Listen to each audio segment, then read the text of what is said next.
Babayan ko, hindi po ako narito. You can say in English kasi para maintindihan din ni ano. All my fellow Filipinos, now this is my side. Listen, look, and listen, and learn. Piyan mo lang yung kapit mo, wag niya kaming idamay-damay kung ano-anong ginagawa niyang mga istorya para sa aming pamilya dahil hindi kami nakikialam sa buhay niyong mag-asawa kahit kapatid ko yung asawa mo, hindi kami nakikialam. May nag-request na sa'yo ng hotdog. Tapos sabi nanay ko, hotdog, yung pinili mo potlong. Tapos nagreklamo nanay ko, nagalit ka?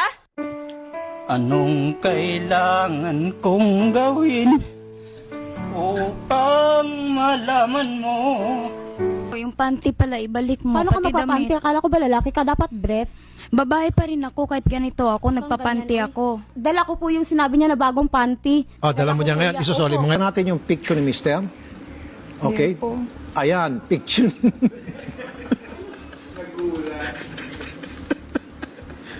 Okay. So, maganda.